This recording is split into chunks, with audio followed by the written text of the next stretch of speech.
At 58, after 33 years of marriage, Ruth walked out of a courtroom with a cardboard box, a rusted pickup truck, and the deed to her father's gas station on a mountain road. It was the only asset her husband's lawyers hadn't bothered to fight for. Dennis kept the house, the savings, and the woman he'd been seeing for years. Ruth drove 4 hours into the Blue Ridge with $200 in her checking account. The station had been closed since her father died. His reading glasses still sat on the counter beside a half-finished crossword puzzle. She'd come to sell the place and move on. But when she pried open the panel behind the register, she found something her father had spent 40 years quietly building, something the entire valley remembered, even if his own daughter never knew. The courtroom smelled like floor polish and stale air. Dennis wasn't there. He'd sent his attorney, a man named Felton in a charcoal suit, who kept checking his watch. Some men take your house. Some men take your name. Dennis took 33 years and called it a fair split. 4 signatures, 2 initials, and her marriage was a stack of documents in a manila folder. The house, the savings, the retirement accounts, all remained with Mr. Moline. Ruth retained the Ford pickup and the real property on Route 11. Dennis's lawyers had appraised it at $14,000 and let her keep it without argument. A rounding error on his balance sheet. She had nowhere to go. No apartment, no job, no friends who weren't really Dennis's friends. $211 in a checking account. Her father had left her the station when he died 12 years ago. She'd driven down for the funeral, locked the door, and never went back. Dennis said the property wasn't worth the taxes, and Ruth hadn't argued. She never argued with Dennis about money, about decisions, about anything. That was the deal, though nobody ever said it out loud.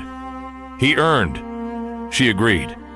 For 33 years, she turned the key in the ignition. The engine caught on the 3rd try. She pointed the truck south toward the mountains. The station was smaller than she remembered. A single-story cinder block building with 2 pump islands out front. The pumps were locked and rusted. Kudzu had crawled over the south wall. The sign above the door, hand-painted by Earl himself, had faded to ghosts of letters. But the building was standing. Inside, the air was still and thick with dust. Behind the counter, Earl's reading glasses sat exactly where he'd left them. Wire-rimmed, one temple slightly bent. Next to them, a folded newspaper open to the crossword puzzle. 27 across was filled in. 28 across was blank. She climbed the stairs to the apartment above. A bed with a bare mattress, a small kitchen, a 2-burner stove. She opened the single window. Mountain air rushed in. From up here, she could see Route 11 curving down the mountain, and beyond it, ridgelines layered in blue and gray. Ruth sat on the mattress. She was 58 years old, sitting in her dead father's apartment above a closed gas station, on a road nobody used anymore.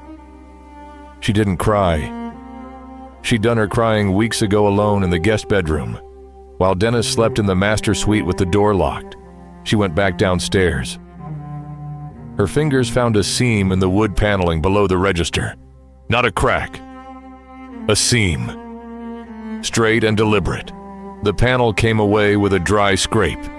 Inside was a leather journal held closed with a rubber band, a metal lockbox, and a bundle of envelopes bound with kitchen twine.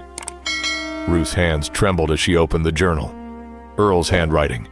Small, neat, slanting slightly to the right.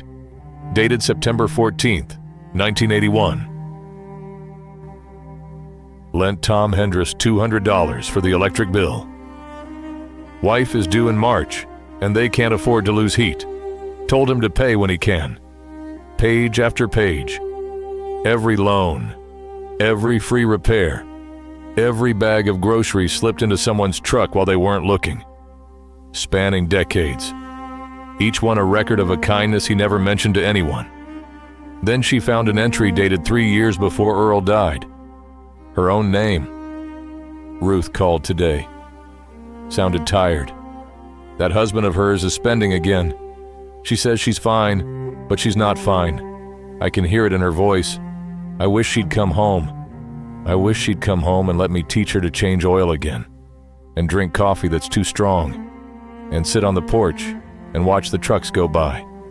But she won't. Not yet. Maybe not ever. I just hope she knows the door is open. Ruth closed the journal and pressed it against her chest.